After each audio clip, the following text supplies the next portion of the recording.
Part 1. Why the bond market really controls everything.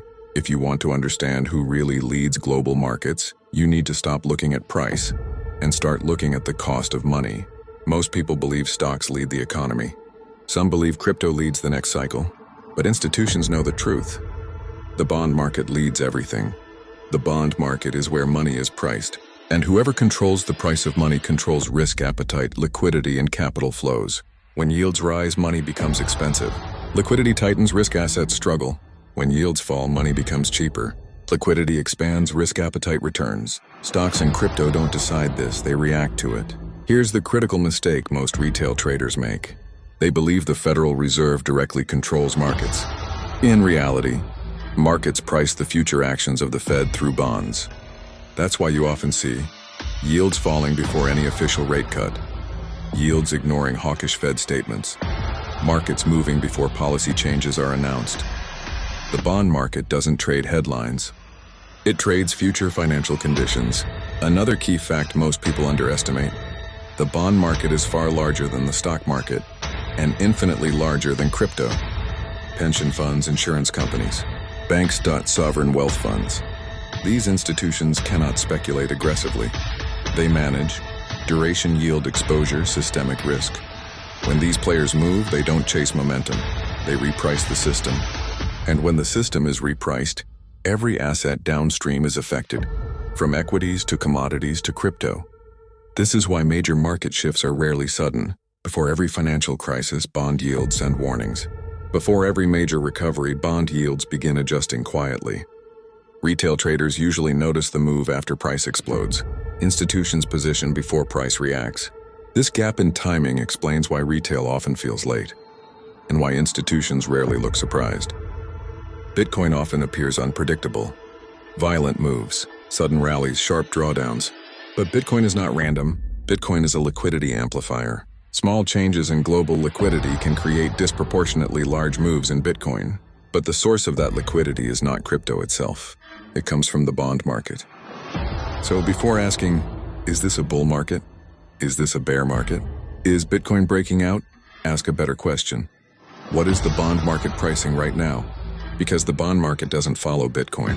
Bitcoin follows the bond market. In the next part, we'll go deeper into how the bond market always moves first, and how to read its early signals before stocks and crypto react. Part 2. The bond market always moves first. If financial markets were a race, the bond market would always leave the starting line first. Equities follow. Crypto usually comes last, but with the strongest acceleration. This order is structural, not accidental.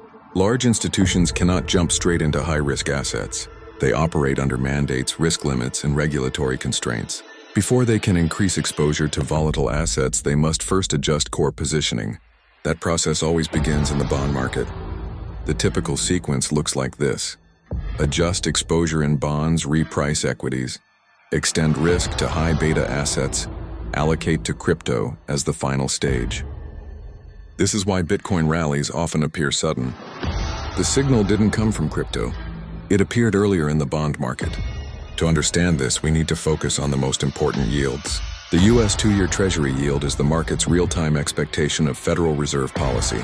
When the 2-year yield rises, the market expects tighter policy. Future liquidity is priced as restrictive. When the 2-year yield falls, the market expects easing. Future liquidity is priced as expanding. And critically, this shift often happens before the Fed officially changes policy. The bond market doesn't wait for confirmation. It prices probabilities. Next is the U.S. 10-year Treasury yield. The 10-year yield reflects long-term growth expectations, inflation outlook, liquidity risk premium. When the 10-year yield trends lower, it signals that financial conditions are loosening, or that growth expectations are being revised. Together, the 2-year and 10-year yields tell a story that price charts alone cannot reveal. Now let's talk about the yield curve. When the curve is inverted, markets operate in a defensive risk-off regime. As the curve begins to disinvert, the system enters a transition phase. When the curve steepens, risk-on behavior expands. Bitcoin rarely leads these transitions. It confirms them after bonds move. This explains a common market trap. Bitcoin rallies while yields remain elevated. Momentum looks strong. Sentiment turns bullish. But the bond market hasn't confirmed the move. These rallies often end as fake pumps, driven by short-term liquidity or speculative positioning.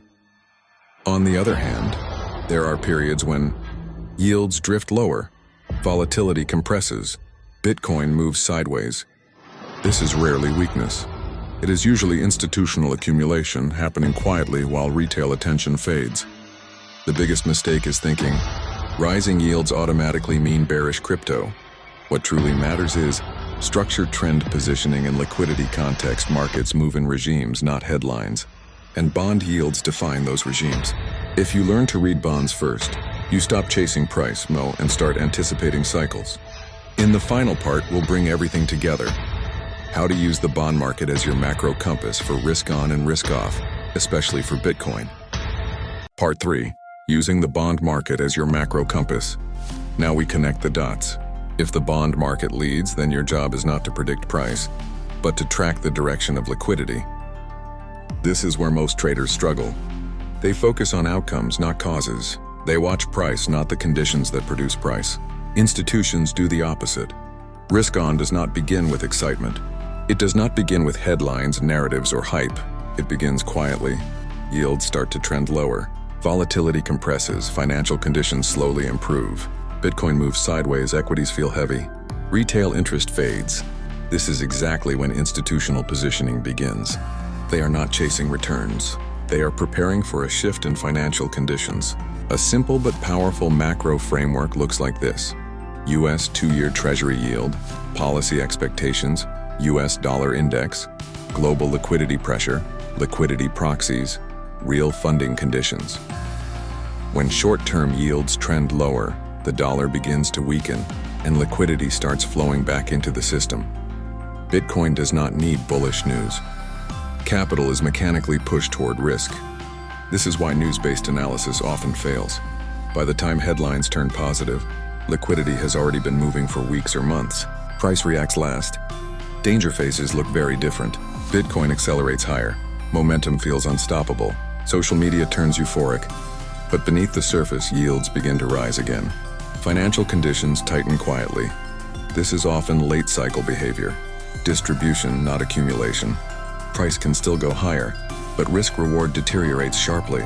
This is where many traders give back profits, not because price collapses immediately, but because conditions no longer support upside.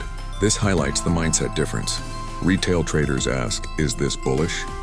Institutions ask, are financial conditions supportive? Retail chases momentum. Institutions manage exposure. Retail reacts to candles. Institutions react to liquidity. Bitcoin is not outside the system. It is not detached from traditional finance. Bitcoin is a reflection of global liquidity cycles. It rises not because of hope or belief, but because capital is forced to seek returns when money becomes cheap. And capital always moves through the bond market first. If you want consistency in your trading and investing, earlier entries, calmer decision-making, fewer emotional mistakes, you need to stop reacting to short-term price movement. Start watching the price of money. The bond market is the real market leader. Equities respond, crypto amplifies. Once you understand bonds, Bitcoin stops being surprising.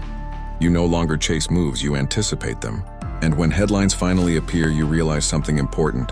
The move already started long ago. Thank you for watching. What's your take on today's market? Share in the comments below. If this video helped you understand market cycles, like and subscribe for more insights from Macrocycle Lab. See you in the next video.